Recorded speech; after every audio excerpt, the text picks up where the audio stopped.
Hello வணக்கம் friends. வாங்க இன்றைக்கி நம்ம எம்வி விலாக்ஸ் ஆஃப் மலர்விழி சேனலில் ஒரு டேஸ்டியான சட்னி தான் பார்க்க போகிறோங்க. இந்த குழந்தைங்க காய் சாப்பிடாத குழந்தைங்களுக்கு இந்த சட்னி இப்படி செஞ்சு கொடுங்க. நீங்கள் சொன்னால் தான் தெரியும், அவங்க அவ்வளோ டேஸ்ட்டாக விரும்பி சாப்பிடுவாங்க. வாங்க என்ன சட்னி பார்க்கலாம். வாங்க பாருங்கள், சொரக்காய் சட்னிங்க. நல்லா சொரக்காயை இந்த அளவுக்கு மெலிசாக சின்ன சின்னதாக நறுக்கி எடுத்துருங்க. நம்மளுக்கு தேவையான அளவுக்கு நறுக்கிக்கலாம். நான் இந்த அளவுக்கு ஒரு கப்புக்கு நறுக்கியிருக்கேங்க.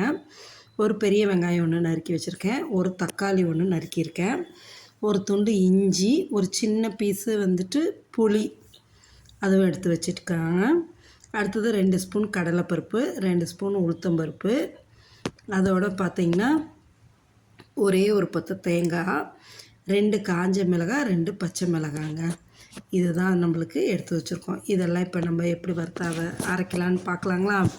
சொரக்காய் எல்லோரும் பெரியவங்களே சில பேர் சாப்பிட மாட்டாங்கங்க, சின்ன குழந்தைங்களும் சாப்பிடாதுங்க.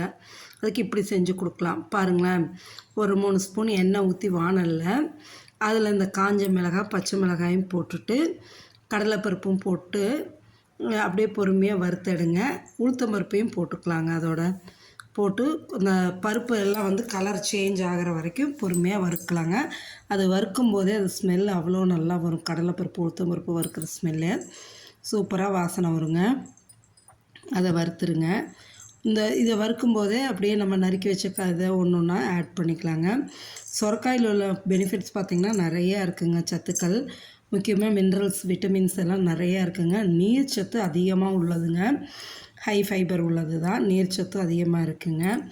அதோடு பார்த்திங்கன்னா இதில் உள்ள ஆன்டி ஆக்சிடென்ட்ஸ் நம்ம இம்யூனிட்டியை பூஸ்ட் பண்ணுங்க. இப்போ பாருங்கள், இந்த அளவு வறுபட்டுருச்சுங்களா.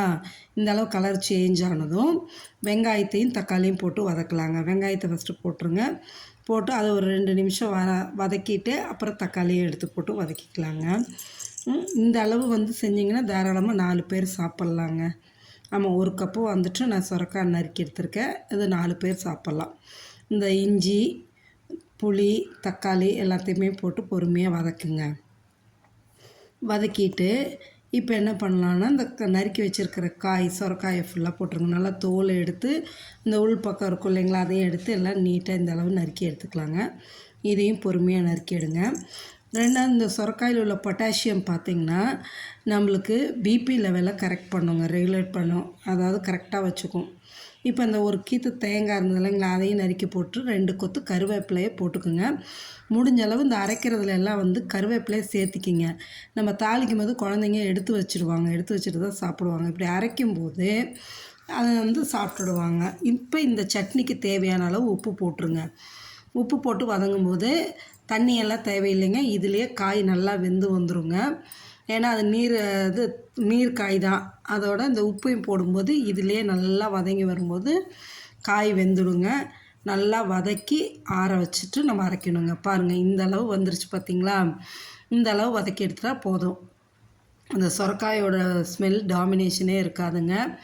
நீங்கள் சொன்னால் தான் சொரக்காய் சட்னின்னு தெரியும் குழந்தைங்களுக்கு, இல்லைன்னா தெரியாது. நல்லா விரும்பி சாப்பிடுவாங்க. அவ்வளோ டேஸ்டியான சட்னிங்க. இப்போ இதை ஒரு பிளேட்டில் எடுத்து ஆற வச்சிடலாங்க. ஆற வச்சு ஒரு மிக்ஸி ஜாரில் போட்டு நைஸாக அரைச்சி எடுத்துருங்க. எடுத்துட்டோன்னா அப்படியே இதுக்கு ஒரு சின்ன ஒரு தாளிப்பு கொடுத்துர்லாங்க. அவ்வளோ சூப்பராக டேஸ்ட்டாக இருக்கும். இட்லி, தோசை எல்லாத்துக்குமே தொட்டுட்டு சாப்பிட்லாங்க. நீங்கள் ஒரு டைம் செஞ்சு பார்த்தீங்கன்னா அடுத்தடுத்தாப்பில் நீங்களே செஞ்சு சாப்பிடுவீங்க. பாருங்கள், இப்போ ஒரு தடுக்கா பேன் வச்சு அதில் ஒரு ஸ்பூன் எண்ணெய் ஊற்றிட்டு கடுகு கருவேப்பிலை போட்டு தாளித்து எடுத்து அந்த சட்னியில் போட்டுக்கலாங்க. அவ்வளோ டேஸ்ட்டாக இருக்குங்க. இட்லிக்கு, தோசைக்கு எல்லாமே செஞ்சு சாப்பிட்லாம். இதை கெட்டியாக செஞ்சிட்டிங்கன்னா துவையல் மாதிரி செஞ்சுட்டு சைட் டிஷ்ஷாக தொட்டுட்டு சாப்பிட்லாங்க. பாருங்கள், இப்போ எடுத்து இதை சட்னியில் போட்டாச்சு. இந்த சொரக்காய் சட்னி அவ்வளோ டேஸ்டியாக இருக்குங்க. டேஸ்டின்னு சொல்கிறதோட நம்மளுக்கு ரொம்ப ஹெல்த்தியானதும் கூட.